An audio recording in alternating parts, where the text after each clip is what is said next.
Over the last 20 years, the Indian automotive market has grown from about 500,000 new passenger cars, hatchbacks, sedans, and utilities to about 3.5 million in 2018.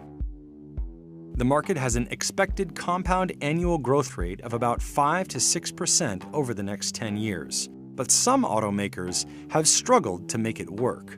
Among them is General Motors, the largest U.S. car company. GM stopped selling cars in India in 2017 after years of declining market share. It's a striking move for GM, which in recent years has also closed shop in other regions around the world, as leadership focuses on maximizing profits and making investments in new technologies such as electric powertrains and mobility services. With a population of more than 1 billion people, India is becoming one of the world's largest automotive markets. The country is poised to surpass Japan as the world's third biggest new car market in 2021. So while there is ample opportunity for automakers, the Indian landscape has been particularly difficult to navigate, especially for American firms. GM watched its share of the Indian market erode steadily over several years, bottoming out at about 1% in 2016, just before the automaker pulled out. So if the Indian market is growing, why did GM struggle, especially when GM has been so successful in China?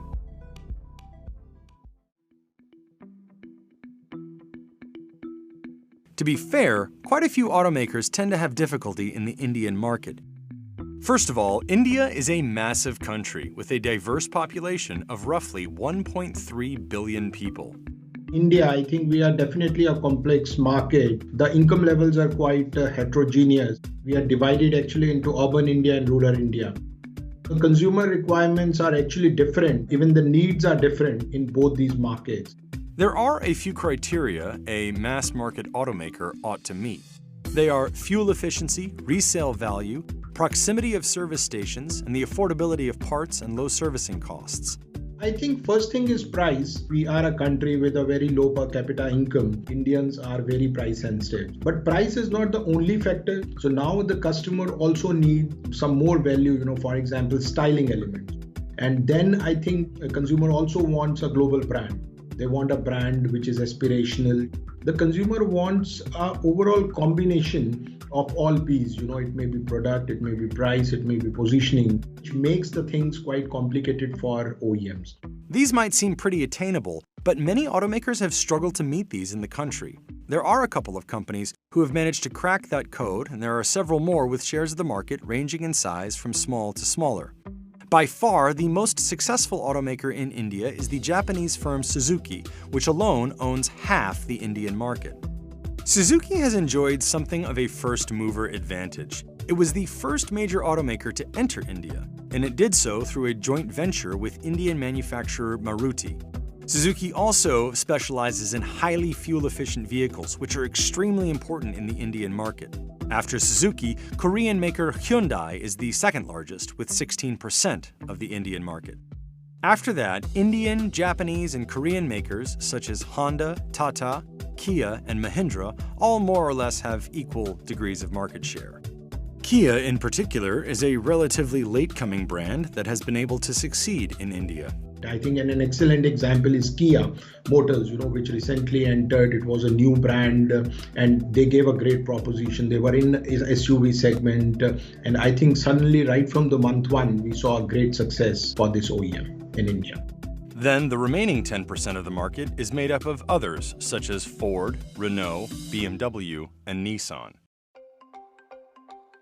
Early on, GM entered the India market with its Opel brand, a mass-market brand GM had owned in Europe. While Opel cars tended to be affordable, they failed to resonate with Indian buyers. I think later on they realized that's not a brand which is really going to work well in India, because that was not a value proposition which they were offering to the customers. But then GM introduced its Chevrolet brand to the country, which brought it more success. It was a great success. They launched few great products like Chevrolet Cruze, Chevrolet Beat. They have that start which they were really looking for. Despite these efforts, the automaker had trouble taking share in the Indian market. It was the first automaker to introduce a diesel fuel-powered car of its size. At the time, the Chevrolet Beat was the smallest diesel-powered car customers could buy in India. It was a strong proposition and benefited from a government subsidy on diesel engines. But in the end, the diesel Beat had few takers. The company may also have made a misstep by trying to introduce a low-cost vehicle GM manufactured with its Chinese partner SAIC, called the Chevrolet Sail. Their plan got derailed, with the introduction of Sail, because I think they underestimated the consumer aspiration, and then I think the decline started. GM also fell victim to a kind of self-reinforcing cycle. One challenge it struggled with was the lack of an adequate dealer and servicing network.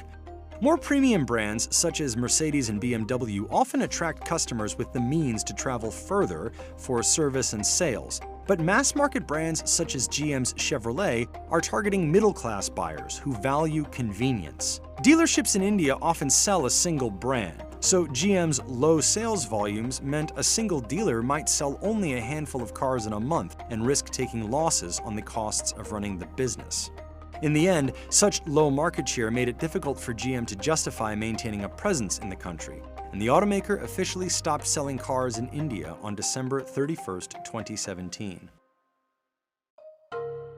GM told CNBC it explored many options for its India business, but ultimately withdrew after it determined the increased investment originally planned for the country would not deliver the returns of other global opportunities. It continues to operate services for existing Chevrolet customers in the country. In September, the automaker entered a long-term partnership with Tata Consultancy Services, which will do engineering design for GM vehicles meant for markets around the world. The move out of India was part of a larger pullback GM has been making around the world as it restructures its business. We're seeing other automakers follow suit as they're pruning. They're pruning the dead branches and focusing on where they can be strong. For GM, this is a huge shift because GM of old used to be all things to everyone, everywhere.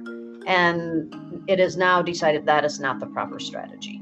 The automaker told CNBC if it doesn't see a clear path to leadership and long-term sustained profits in a particular market, it will look at opportunities to focus its resources on areas that will lead to the greatest results. It added that this is the same approach it has taken elsewhere. The automaker also sold its European operations to French carmaker PSA in 2017. At the time it pulled out of India, GM had two factories there, one in the Gujarati city of Halol and another in Talegaon. The Halol plant was acquired by MG Motor, the once famed British brand now owned by Chinese automaker SAIC Motor Corporation. GM has a joint venture with SAIC to produce cars in China. Reports surfaced in November 2019 that SAIC is also in talks to acquire GM's Talegaon plant along with fellow Chinese automaker Great Wall. GM told CNBC it is exploring strategic options for the plant. The move out of India was a retreat for GM and for American auto industry. Ford is starting to do the same. It's trimming some of its offerings. Global economy and global auto market is slowing some. Certainly true here in the US. It's true in China. There's just not enough money to go around to every single market, to every single vehicle line. Look at Daimler and BMW. They've announced major employee cuts. But in some ways, it might have been a shrewd move. The other thing that is happening in the market that has never happened before is we are on the verge of massive disruption of the industry. We're going to have a future of electric vehicles and autonomous vehicles and new ways to acquire personal transportation and mobility services and all kinds of things. Nobody knows when that's going to happen or how it's going to happen, but it's requiring a lot of investment. Companies like GM just can't keep putting a ton of money into the future as well as a ton of money in today's stuff. While analysts do expect the Indian automotive market to continue growing in the foreseeable future, it did hit a slump in 2019.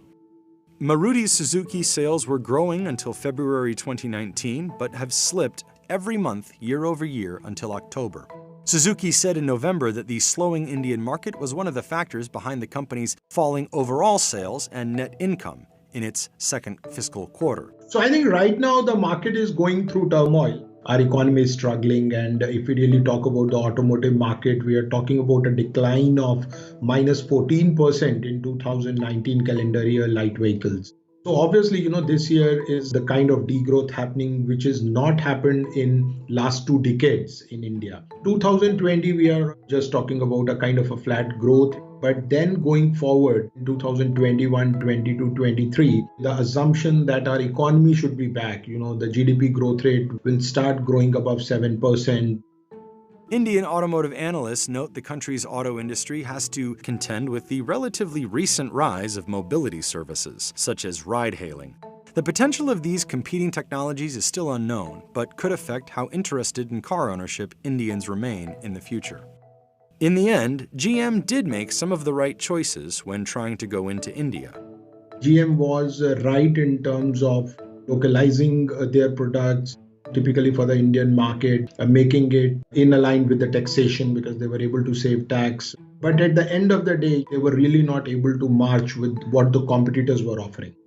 If the Indian economy picks back up, GM may find itself trying to profitably re-enter the country. GM's rival Ford, which has been in India since 1995, said in October 2019 it will create a new joint venture with Indian manufacturer Mahindra, which Ford said will help it develop new products faster and drive profitable growth.